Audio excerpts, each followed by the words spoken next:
All right, we're jumping right into this video because Notion just released a big update to their database UI. So, to make sure you still know how everything works and what new things you can do, let's go over every single thing that has changed. The first thing that you'll notice is if you try to add a new property in Notion, you now have this new context menu. Other than before, where you had, this long drop down, you now have this two-column section. At the top, you still get the AI suggestions for properties after a while, and you can just simply scroll down here now to pick the property that you want. One thing that will take a while for me to get used to is the change in muscle memory. Because usually you could just type here, right? If I look for a select property and would filter down the list. That has changed. Now, what you do is when you type, you directly name the property. So when I say, for example, call this stages, right? And then click on the select property to select that. You will no longer filter automatically. If you wanted to filter down, you can click on search here, right? And then you can still search for that specific property. So depending on what your preferred workflow is, one more click, or maybe an easier way for you to name properties rather than, keep creating text properties by accident because you named it and hit enter and created a generic text one for that. The second big change happens when you click on a property. Either right or left works. You see that at the top, we still have the option to rename our property and to change the icon and to give it a description. So far, so good. But now we can actually edit the property right from this context menu. So this, I think, is a big improvement in terms of the UI, because previously, right, you had to click on edit property and then the side tab would open and you would need to move there to do your thing. So now without any additional clicks, right, you can change the settings, you can add options, and as always, this edit property menu will change the context based on what kind of property you're on, right? So if I change this from this to a number property type and I click on it again, right now under edit property, we have our number options. It has also gotten a bit easier to change the look of the database right from here, because as you can see, not just do you have sort settings, that was also here before, but you now can group with just one click based on the property that you're currently on. You also can set calculate from here, freeze, that's just like before, but then again, two new options, you can insert to the left and insert to the right. So particularly if you have very long databases, right, and you want to add a new property right where you currently are, this again speeds up your workflow because now you can just add it to the left, unlike before where you had to add a new property and then pull it in the right place with the settings. Moving on to something that I personally have to say goodbye to, and that is the settings option. As you know, previously, three dots indicated settings pretty much anywhere in Notion. And you see me in all my previous videos always talking about that you should click on the three dots next to the big blue new button. Well, those are gone. Now we have this settings icon. And if you click on them, you also see a redesigned settings menu. At the top, we have now options that purely relate to the specific view of the database that we're on, whereas general database settings are in a second area down below, which for the most part, I think is a great change. It makes it a little bit easier, particularly if you build systems for teams and you can educate them on the fact that, everything up here, those are sort of things that change only what you're currently looking at, whereas these things down below here, right, that impacts the database as a whole. For individual users, it will take some relearning, mostly because you now can show and hide properties up here, right? Property visibility, that's what happens here, but it's the only thing that you can do here. You don't get the option, right, to modify this property at all. In order to change it, you need to go to Edit Properties. And here, you now have the option to say, okay, on stage, I would like to make some changes to this. And you can only make changes to it. As you can see, the option to hide or show in this specific view has actually gone away. I would hope that they bring that back. I think this is overall, right, takes one click too many. If you have to do it in two different places, changing it and then hiding it again afterwards.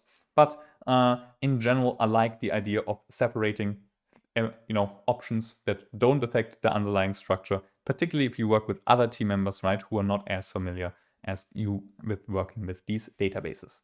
More settings is basically what the previous advanced settings are, right? So here you can still click into to see the option to turn on sub-items, dependencies, to manage your connections for the database actually. That's also now a new option to do it directly from here. That was previously only available through the three dots on top. And then the option to turn it into a task database, right? Which means that it shows on your home screen in Notion.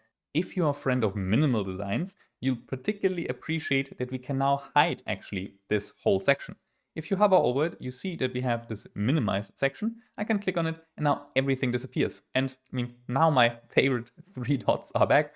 Right? This indicates now that we can further expand this, right, to see everything that's going on. And we kind of get the same menu here, or can expand all the sections here again.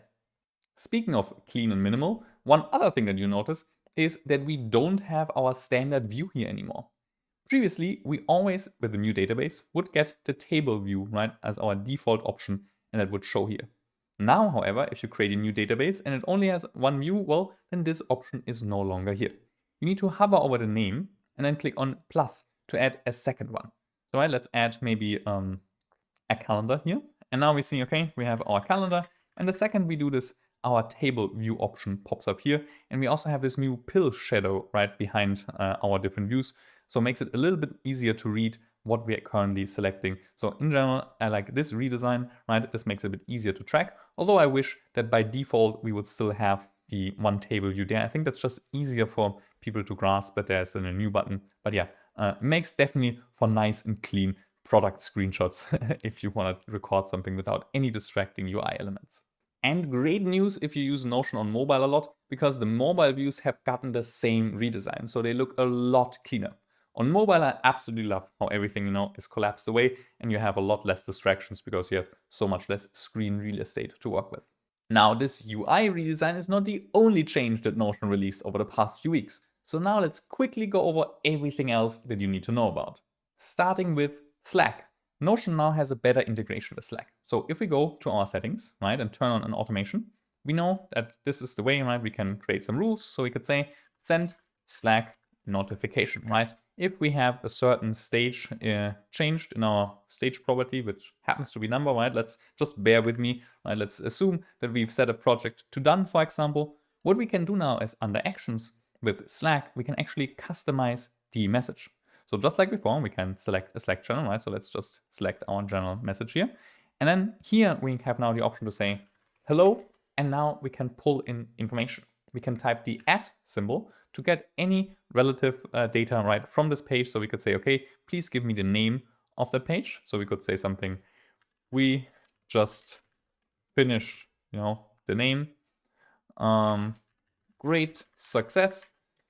Thanks to, right? You could hit add again and could say, okay, who, maybe there's an owner property on here that you want to pull in, or maybe you want to shout out the person, right?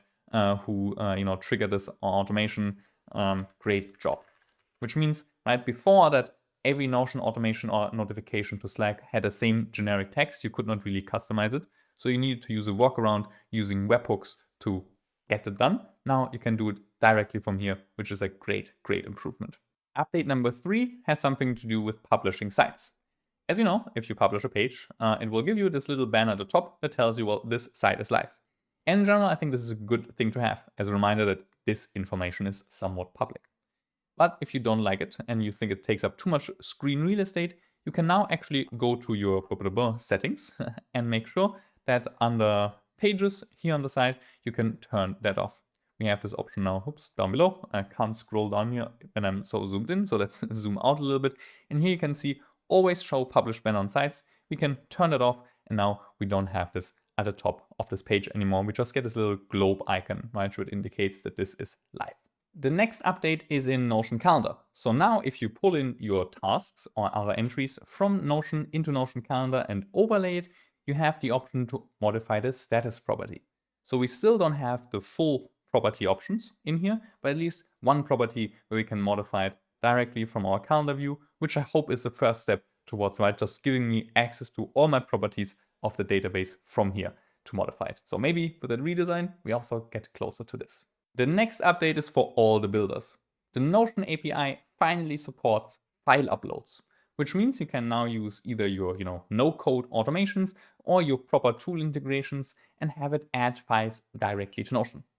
I have a full tutorial for how this works down below in the description, but basically you can upload pretty much any file type and then just set it for any property in your Notion database or add it to the page body or add it as a cover. Very, very flexible. Moving on to one of my favorite topics in Notion, formulas. We are getting a new operator, and this one is called count. So let's say, for example, you have your product roadmap where you have your actual features, right, the things that you're building, and you have your customer feedback. And you might want to count on, a certain entry, how much feedback has come in from enterprise clients about this. Well, what you can do now with the new formula is sort of an easier way of building this. So let's go in here, right, and just add a property and say, okay, formula, and you see, okay, we don't fill it on anymore, right? I need to get used to it. You see it live here, how this will take me a bit. Formula, let's call this available feedback and go to edit. Now, previously, what we would need to do, right, is to say, okay, from customer feedback, please filter that down where the current, market segment equals enterprise, and then dot length, right? That was the previous work to get this information. But now with the count method, we can do this all in one step. So we can simply call count. And here we say, what is the condition? Like, what do we want to count? So we will still say market segment equals enterprise, close it off. And then with this one step, we count how many we have there. So it makes it a little bit easier, right, to write these type of formulas to get information based on certain criteria. The next update is quite useful if you work in a team environment and often have to log pages, right? If you work with team members that might not be as familiar with Notion, a good way to protect your page is to lock it. It's not the best way, there's a better one, but this is like a decent in-between one. And now that means though, but if you want to make any changes, you need to click back here into 3 dots to unlock it. Well, at least until now. With the new update, you can simply click at the top, right, and say, okay, just unlock this, for everyone, or unlock it temporarily for me, right? So now you can make changes and the rest of your team still can't. So you don't, avoid situations where someone just fat fingers things right as you edit something. And last but certainly not least, in case you missed it, Notion released their MCP server. MCP stands for Model Context Protocol. And it's basically a handbook that teaches your favorite AI tool how to use Notion. It's really, really cool because it means that AI can start taking actions for you. For example, retrieve all your tasks or schedule your week. I have a full blog post and tutorial linked down below in the description because, it just takes 5 minutes to set up, but it would go beyond the purpose of this video. So check that one out next if you're curious. Highly, highly recommend it. Just click over here and I will see you in a few seconds.